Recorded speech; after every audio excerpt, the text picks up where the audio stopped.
que l'Ucholam 2 est venu se mettre à moins de 1,1 km de Eutelsat Connect VHTS le 19 mars 2024. C'est donc une manœuvre extrêmement agressive qui traduit une escalade de la tension et c'est un immense risque de collision et évidemment qu'une collision en orbite géostationnaire, ce serait un immense problème puisque c'est vraiment la même orbite pour tout le monde.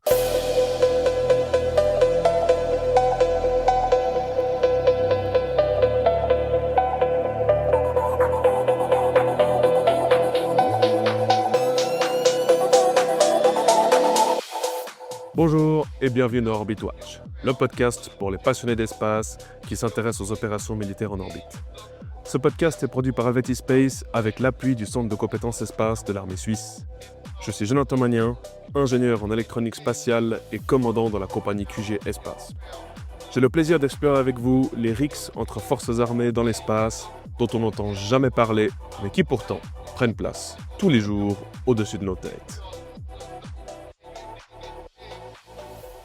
C'est le week-end de la Saint-Valentin et je vous propose donc un podcast en tête-à-tête. Manque plus qu'à allumer la bougie. Allez, c'est parti.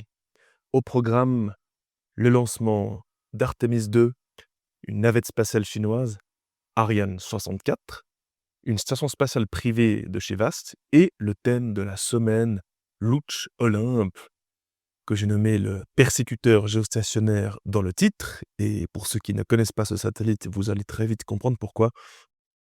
Alors sans plus attendre, on commence nos brèves. Première brève donc, le lancement d'Artemis 2, la mission de retour sur la Lune donc, des États-Unis a été repoussée au mois de mars. Donc Artemis 2, c'est le deuxième lancement. Artemis 1 était un lancement où il n'y avait pas d'équipage et Artemis 2 a pour but d'envoyer un équipage faire un aller-retour autour de la Lune, donc pas encore se poser. Le lancement était prévu le 8 février de cette année et donc le 3 février, il y a eu une répétition de ce lancement.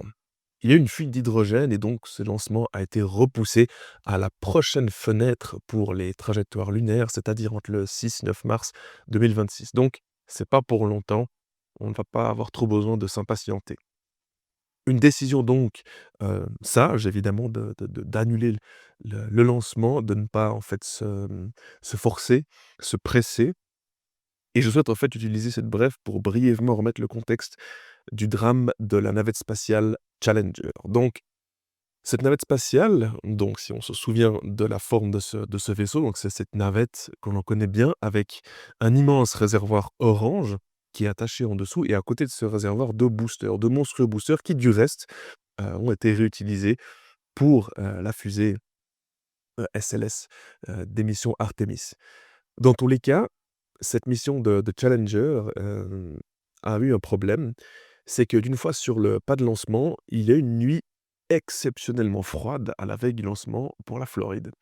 Il y avait un problème qui du reste était connu, c'est que des joints toriques, donc ce qu'on appelle des O-rings en anglais, vraiment des joints en forme de cercle et qui servaient à l'étanchéité des boosters, donc à l'étanchéité de gaz extrêmement chauds qui s'en échappent, quand ils sont allumés, eh bien, n'avaient une tolérance à la température qui était un peu réduite et les températures aussi froides qu'il y a eu cette nuit-là étaient trop froides pour ce qui était toléré par le matériau qui composait ces joints toriques.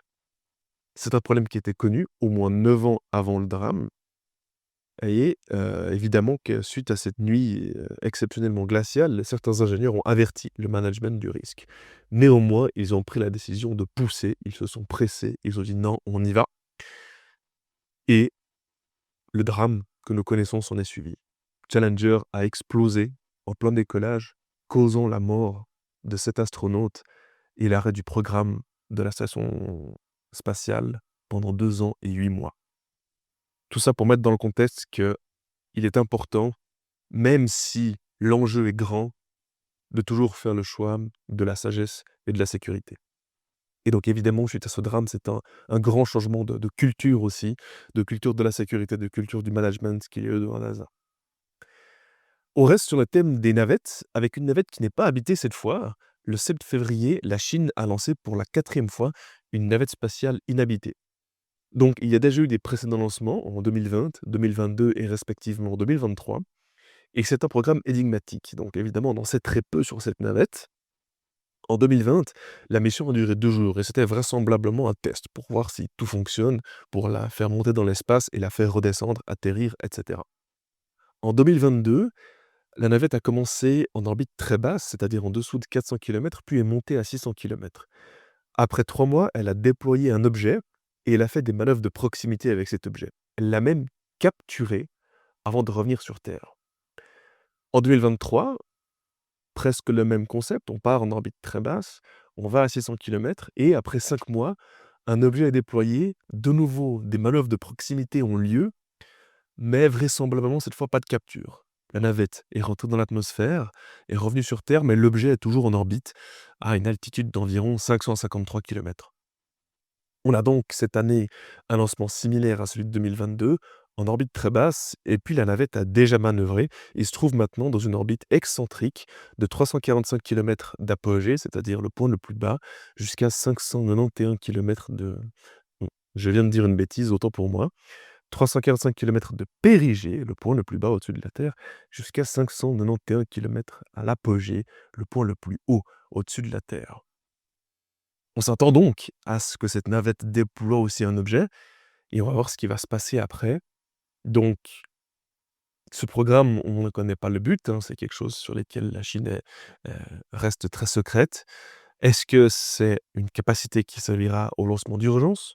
On rappellera que les États-Unis ont testé cette capacité de lancement d'urgence avec l'entreprise Firefly, qui devait prouver sa capacité à lancer un satellite en 24 heures après que l'ordre ait été donné, ce qu'ils ont réussi à faire.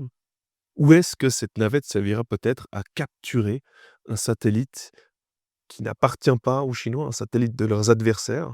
Est-ce que c'est ça le but final recherché? Nous ne savons pas. Dans tous les cas, c'est une mission que nous allons regarder de près.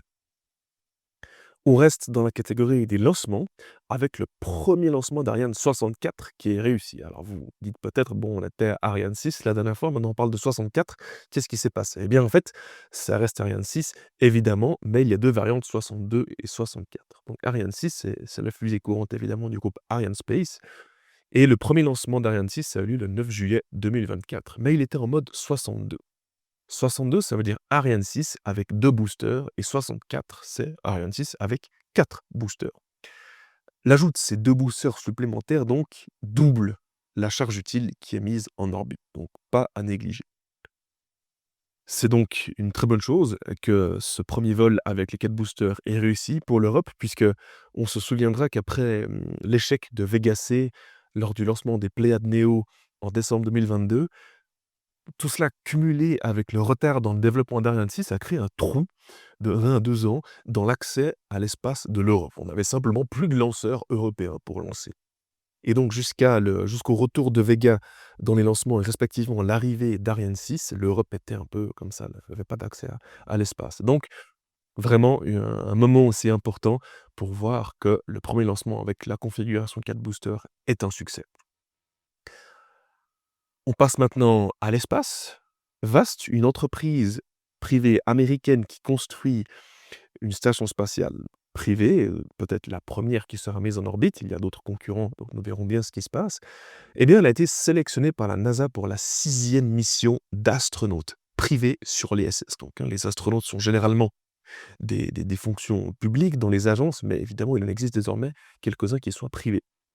Et c'est tout naturel que l'entreprise qui veuille faire elle-même une station spatiale, du reste qui a l'ambition d'être la digne descendance de l'ISS, eh bien, puisse faire une mission avec ses astronautes privés sur l'ISS, ce qui leur permettra de faire plein de tests et d'entraîner leurs astronautes et d'apprendre beaucoup de choses pour être capables de mener leur mission à bien. Cette mission donc d'astronaute privé sur, la station spatiale internationale est prévue à l'été 2027 et on constate donc que Vast met ses ambitions en actions très concrètes. Elle veut, comme je vous l'ai dit, succéder à l'ISS, l'ISS qui sera normalement désorbitée en 2030, hein. Donc c'est la station spatiale internationale qui est un effort absolument formidable et vraiment une ode au travail commun et multilatéral à travers le monde.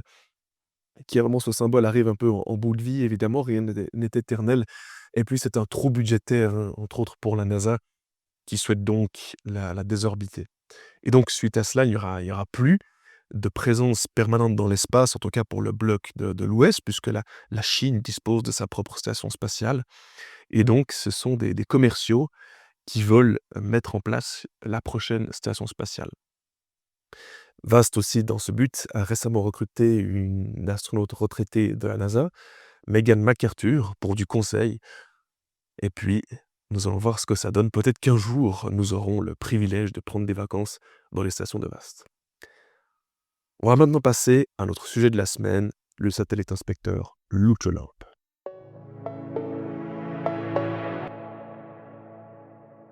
Avant de poursuivre cet épisode, je souhaite m'adresser à tous mes concitoyens suisses. Vous avez la possibilité d'accomplir votre service militaire obligatoire au Centre de compétences espace. Diverses fonctions passionnantes sont disponibles pour tous les backgrounds. Analyste de la situation espace, opération spatiale, développement logiciel, sécurité informatique, création d'outils d'analyse et exploitation des stations au sol. Aucune formation ou diplôme n'est requis pour postuler. Que vous sortiez d'apprentissage ou que vous ayez une expertise dans la physique, l'ingénierie, le droit ou les relations internationales, votre contribution sera une pierre à l'édifice, appréciée à sa juste valeur. Je vous encourage donc à mêler service et passion avec nous dans une atmosphère unique de discipline, d'indépendance, de créativité et de persévérance. Pour en savoir plus, écrivez à l'adresse email en description contact@helveti.space afin d'être orienté sur la procédure à suivre. L'Uchonom donc, c'est un satellite russe d'inspection de Signal Intelligence, SIGINT, qui est du renseignement d'origine électromagnétique. Et le renseignement d'origine électromagnétique se décompose en deux choses. Le renseignement électronique, il s'agit donc de capter les signaux et de déduire des propriétés physiques de ces signaux le plus de renseignements possible. Et le COMINT, donc le renseignement basé sur les communications, où là il s'agit vraiment de démoduler, d'éventuellement décrypter des communications, vraiment d'écouter ce qui se dit et d'obtenir la donnée. Donc, comme je disais, d'inspection, de renseignement de base électromagnétique et de perturbation des opérations de ces cibles. C'est un satellite très connu et on fera un historique pour rappel à ceux qui le connaissent déjà et pour mettre un petit peu de décor à ceux qui ne le connaissent pas. Lancé le 27 septembre 2014, il a approché de nombreuses cibles justement pour acquérir du renseignement, que ce soit peut-être en prenant des photos des autres satellites pour essayer de voir quel genre de capacité ils ont, et des capacités éventuellement cachées naturellement, et aussi faire des écoutes électromagnétiques, puisque quand il se met sur l'arc géostationnaire, donc je précise que c'est un satellite géostationnaire, comme indiqué dans le titre, quand il se met à la proximité de notre satellite, eh bien, il va aussi pouvoir recevoir les liaisons montantes qui sont envoyées depuis la Terre et donc faire des écoutes. Ce qui peut mettre le satellite dans de beaux draps, si nous pouvons le dire ainsi. Alors, d'une fois que l'Outcholamp s'approche de vous, vous avez quelques choix. Vous pouvez ne rien faire, continuer en sachant que vous êtes écouté. Peut-être avez-vous confiance dans votre système de cryptographie, mais ça aussi on y reviendra, il y a un point important. Ou alors vous allez manœuvrer, mais dans tous les cas, vous allez stresser un petit peu. Vous allez recevoir une alerte, comme quoi ce satellite se rapproche de vous, et puis vous allez mettre votre centre d'opération à branle. Bref, le simple fait de s'approcher est capable d'user l'adversaire des Russes, ou du moins la cible, qui n'est pas forcément un adversaire. Donc d'user le centre qui fait les opérations, les personnes responsables de ce satellite qui vont se dire, bon, qu'est-ce qu'on fait, qui vont devoir prendre des décisions dans l'urgence. Et puis, évidemment, si le choix est de manœuvrer, eh bien, ça va consommer le propergol du satellite et donc réduire sa durée de vie, puisqu'il faut consommer du propergol pour se maintenir dans cette orbite très précise qu'est l'orbite géostationnaire. Alors, les Russes, peut-être comme ça, testent un peu les autres pays, cherchent le seuil à partir duquel ils réagissent, mais aussi regardent leur réactivité. En plus, naturellement, de se procurer le renseignement qu'ils veulent se procurer. Eh bien, ce satellite, l'Outcholamp, il s'est fragmenté.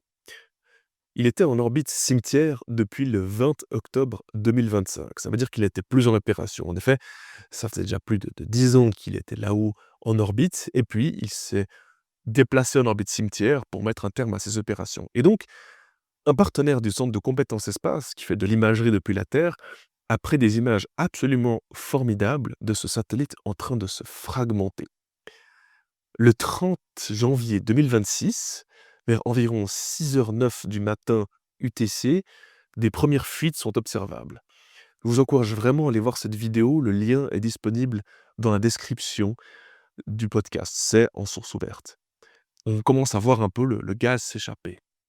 À 6h11, des petits objets, on voit des petits objets visibles très, très légers, mais on les voit quand même flotter, s'éloigner gentiment du satellite. Il y en a au moins 8. Et à 6h15, il y a un événement brutal, peut-être une explosion, ou du moins un dégazage très rapide, et qui se produit à plusieurs reprises, et une rotation qui se crée.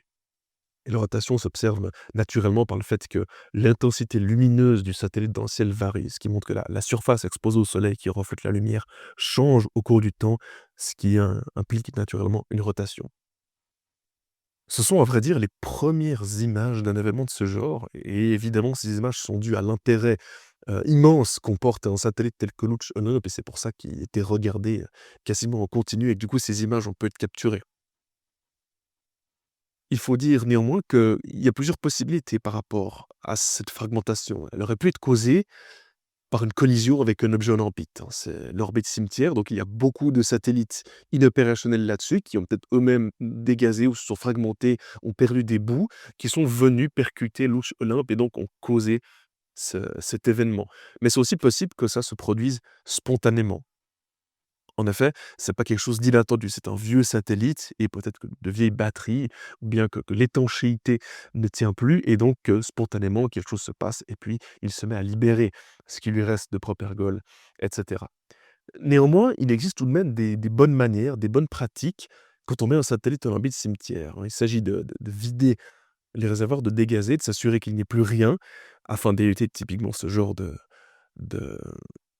d'explosion ou bien de dégazage rapide, de déconnecter les batteries et de mettre les systèmes à l'arrêt. Donc de s'assurer que l'ordinateur de bord ne va pas commencer à essayer d'automatiquement faire des manœuvres ou de reprendre le contrôle puisqu'il réalise qu'il n'est pas au bon endroit. Non, on le met à l'arrêt. De sorte à ce que vraiment, il n'y a pas de risque pour que ça se produise puisqu'évidemment, au fur et à mesure des années, le satellite eh ben, perd en âge et puis le risque de heures d'événements augmente. Donc, il n'est pas improbable que ces bonnes pratiques n'aient pas été mises en place par l'opérateur russe, mais nous ne le savons pas. Alors maintenant qu'on a décrit la fragmentation de Lutz Olympe en détail, on va un peu passer sur l'historique. De qui on parle exactement? De quel satellite on parle? Parce que c'est pas n'importe qui, Lutz Olympe. Le 7 septembre 2018, la ministre de l'époque de la Défense française, Florence Parly, accuse la Russie d'espionnage sur son satellite Atella Fidus, qui est donc un satellite de communication militaire français et italien. Donc, en effet, ça commence bien et c'est un fait, en tout cas, du moins à l'époque et ça l'est toujours maintenant, du reste, très rare que de voir des dénonciations publiques faites par des politiciens, par des ministres concernant les mouvements en orbite. On va voir que Lutz Olympe a fait beaucoup de mouvements et qu'en réalité assez peu d'entre eux, sont devenus publics dans le sens où ont été amenés par quelqu'un, par un État, par un opérateur dans la sphère publique. Donc c'est un fait vraiment important de marquer que là, il y a vraiment une accusation officielle de la part d'une politique française. Dès le 27 mars 2020, Lutz Olympe est venu se mettre à moins de 100 kilomètres de Govsat-1, un satellite, luxembourgeois, et Eutelsat 21b, leur permettant d'intercepter les signaux montants et à ces distances même de faire de l'imagerie des satellites. En 2020, il est venu se mettre pendant un mois proche de Syracuse 3B, un satellite militaire français, et 3 mois proche de ABS-3-1, un satellite de communication chinois. En 2021, il s'est mis entre 50 et 80 kilomètres de NSS-12, un satellite de télécommunication qui couvre le Moyen-Orient, l'Asie centrale et une partie de l'Afrique. Il s'est mis en même temps donc, hein, sa position était à 50-80 kilomètres de NSS-12, mais aussi entre 170 et 190 kilomètres de Inmarsat 5 F4, un satellite de communication dernière génération, et enfin entre 380 et 400 kilomètres de WGS-2, un satellite militaire américain qui appuyait l'US Army au Moyen-Orient et en Asie centrale. Donc, rien qu'avec cette position, L'Ouchelum disposait d'un large spectre de communication montante à écouter avec beaucoup d'intérêt. Et évidemment que quand on est la cible, hein, si je prends typiquement un satellite de communication militaire, eh bien, on a peut-être des opérations au sol qui ont besoin de ces moyens. Donc on se retrouve dans une situation difficile. En 2022, le 6 septembre, entre le 6 septembre et le 25 septembre 2022, l'Ouchelum a manœuvré pour terminer à 28 kilomètres d'Intelsat 37. Ça permettait d'intercepter les signaux montants de l'Europe et notamment de l'Ukraine. Il était aussi entre 180 et 300 kilomètres de Skynet 5C, un satellite de communication militaire du Royaume-Uni. Alors, le 24 septembre, justement, Skynet 5C a manœuvré pour s'éloigner. Et donc, on voit ici la réaction de non, je veux continuer mes opérations et je ne veux pas me faire écouter, je me déplace légèrement. Mais voilà, ça coûte, l'hyperpergol, ça coûte du temps de vie du satellite qui est extrêmement cher en orbite géostationnaire. On parlait donc de l'écoute des communications. Un point important ici, c'est que il y a un paper qui a été publié récemment, fin 2025, entre l'Université de Californie et l'Université du Maryland, qui a fait des tests, hein, avec un petit système qu'ils ont monté pour 700 $ pour faire des écoutes des communications des satellites géostationnaires. Et bien, ils se sont rendus compte que 50% du trafic en orbite géostationnaire est complètement ouvert. Il n'est même pas crypté. Donc totalement vulnérable. Et puis ils se sont aussi rendus compte que ça ne concernait pas que peut-être la télévision, des choses comme ça. Non, non, ça concernait aussi des canaux critiques. Donc là, on a vraiment quelque chose de problématique. Ils se sont aussi rendus compte que par rapport à des transpondeurs qui sont disponibles sur le marché, ces transpondeurs mettent à disposition une capacité d'encryption. Eh bien, parmi ces transpondeurs qui sont en orbite géostationnaire, seulement 20% ont l'encryption allumée. Donc vraiment, vous pouvez vous rendre compte de la quantité de trafic qui est purement et simplement ouvert en orbite géostationnaire. Donc une aubaine pour un satellite tel que l'Ucholympe. Donc maintenant, avec la mise en orbite cimetière puis sa fragmentation, c'est la fin d'une ère. La fin de l'ère de l'Ucholympe. Mais en avril 2023, eh oui, évidemment, l'Ucholympe 2 a été lancé, un satellite vraisemblablement avec la même mission et qui s'est de suite comporté de la même manière. Depuis 2023, donc, l'Ucholympe 2 s'est approché d'au moins 17 satellites européens. Donc on voit que depuis la guerre en Ukraine, il y a une immense pression sur l'Europe. On a entre autres, l'Ucholympe 2 s'est mis à 140 km de Rascom QAF-1R, un satellite de communication panafricain, à 40 km, et cette fois, c'est pas tout en même temps, c'est séquentiel, depuis 2023.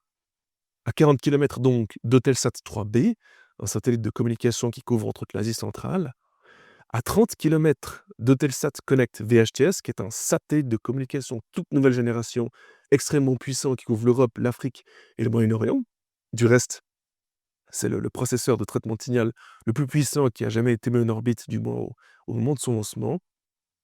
Et donc 30 km, c'est ce qui est disponible en source ouverte, mais les données des analyses beaucoup plus précises du centre de compétences espace ont montré que l'Ucholympe 2 est venu se mettre à moins de 1,1 km de Eutelsat Connect VHTS le 19 mars 2024. C'est donc une manœuvre extrêmement agressive qui traduit une escalade de la tension. Et il est néanmoins important de dire que, évidemment, voyant l'Ucholympe approcher, Eutelsat Connect VHTS a manœuvré et donc on n'est pas 100% sûr si ce rapprochement si proche est volontaire de la part de l'Ucholympe 2 ou si c'est la conséquence justement de 2 satellites qui manœuvrent en même temps et des passages fortuits à une telle distance. Mais dans tous les cas, c'est un immense risque de collision et évidemment qu'une collision en orbite géostationnaire, ce serait un immense problème puisque c'est vraiment la même orbite pour tout le monde. Donc c'est vraiment quelque chose à éviter, un immense risque qui s'est produit là et à coup sûr une perturbation monumentale des opérations de ce satellite et une réduction de sa durée de vie à cause des manœuvres qui ont été occasionnées. L'Ucholympe 2 est aussi passé à 40 km d'Astra 4A, un satellite de communication pour les pays nordiques, l'Europe de l'Est et l'Afrique subsaharienne.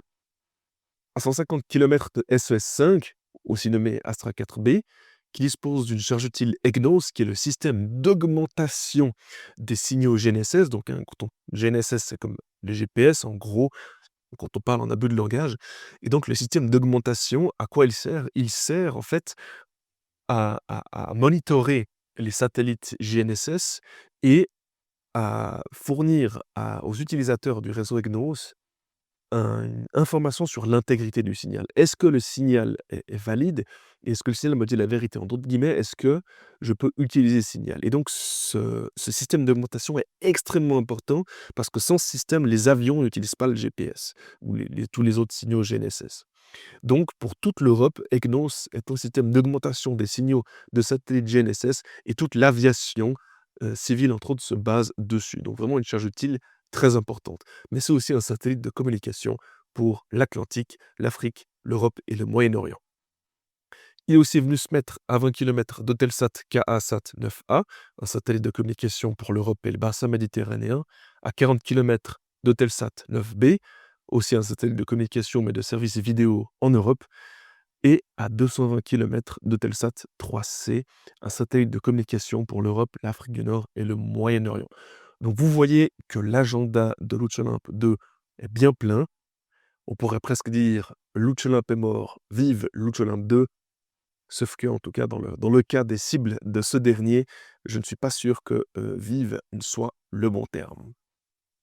Donc, nous avons donc couvert le sujet Lutz Olympe, ce satellite qui s'est fragmenté dans l'orbite cimetière. L'orbite cimetière est plus ou moins faite pour ça, dans le sens où elle est faite pour qu'on y mette les vieux satellites. Il serait mieux évidemment que les fragmentations soient évitées, mais naturellement, si cela arrive, eh bien heureusement, ils sont dans cette orbite cimetière et ils ne vont pas gêner l'orbite géostationnaire où se trouvent tous les satellites opérationnels. J'espère que ce podcast vous a été informatif, surtout sur le sujet très important de Lutz Olympe. N'hésitez pas à réécouter cet historique et à éventuellement à faire quelques petites recherches aussi de vos côtés. C'est vraiment un satellite qui, dès qu'il se déplace, attire naturellement l'attention de tout le monde. Et je vous dis à la semaine prochaine pour un nouvel épisode.